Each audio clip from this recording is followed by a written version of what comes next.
জিবরাইলকে বললেন যে ছোট চাচা কি অবস্থা, ভালো আছেননি? বলুন কি চাচা কইছে? ছোট চাচা কইছে। জিবরাইলের এটার খুব মাইন্ডে লাগছে, মনটা খারাপ। রাসূলের কাছে গেছে। আল্লাহ রাসূল জিজ্ঞাসা, জিবরাইল তোমার চেহারা তো খুব সব সময় ঝলমল করে, আজকে চেহারাটা মলিন কেন? মনটা কি খারাপ? তো জি হুজুর মনটা একটু খারাপ। কেন?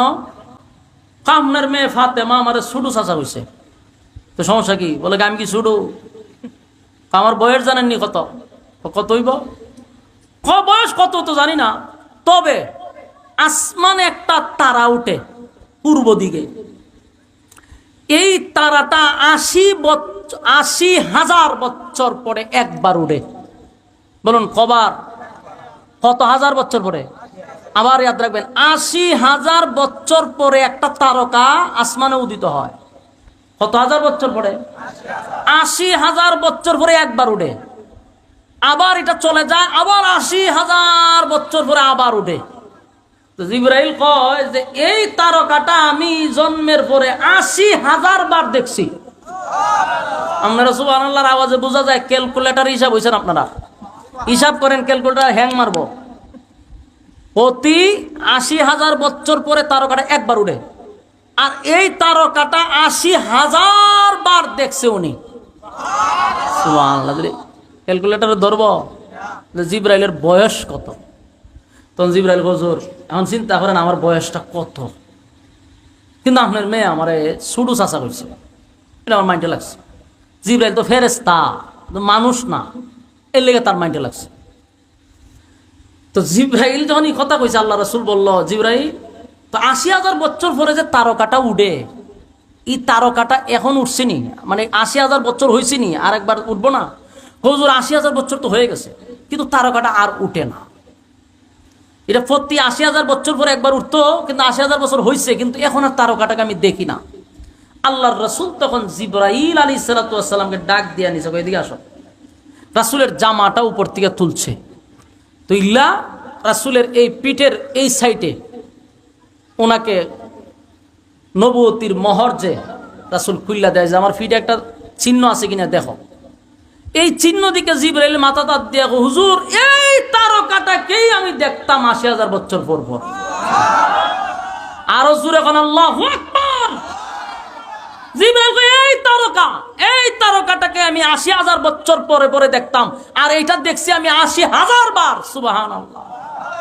জিবরাইল কয় এই তারকাটা ছিলাম আমি। রাসূল বলেন, জিবরাইল এই তারকাটা আমি ছিলাম, আর ৮০,০০০ বছর পরে যে এখন আর উঠে না, কারণ আমি তো চলে আসছি, আমি দুনিয়াতে চলে আসছি, জন্য তারকা আর কোনোদিন উঠবে না। সুবহানাল্লাহ বাড়ি দিয়ে কইবে। তাহলে আমার নবীর বয়স কত? এইভাবে কি নবীর শান আপনারা শোনায়? শান বলে আমরা জানি না। এখন খালি মনোযোগ দিলে শুনতে থাকেন, শান শুনতেন না, বালা করে শোনেন। এখন চিন্তা করেন আমার নবীর বয়স কত? তার মানে জিবরাইলের চেয়েও আমার নবী আরো আগে আল্লাহ সৃষ্টি করছে। কথা কয় না? ৮০,০০০ বার দেখছে জিবরাইলে, প্রতি ৮০,০০০ ৮০,০০০ বছর পরে একবার উঠতো। এই তারকাটাকে আল্লাহ তারকা বানায় নবীরে রেখে দিছে। তার মানে সৃষ্টি জগতের সমস্ত ফেরেশতা কুলের আগে, আদম নবীর আগে আমার নবীকে আল্লাহ সৃষ্টি করছে। সৃষ্টি কইরা আল্লাহ রেখে দিছে। আদম নবী যখন পূর্ণ সুরত দিয়া বানায়, উনি চোখ খুললেই দেখে আল্লাহর নামের সাথে মুহাম্মাদুর রাসূলুল্লাহ সাল্লাল্লাহু আলাইহি ওয়াসাল্লাম লেখা আরশে আজিমে। তার মানে আমার রাসূলকে পাঠাইছেন সবার শেষে, বানাইছেন সবার আগে। কথা কয় না?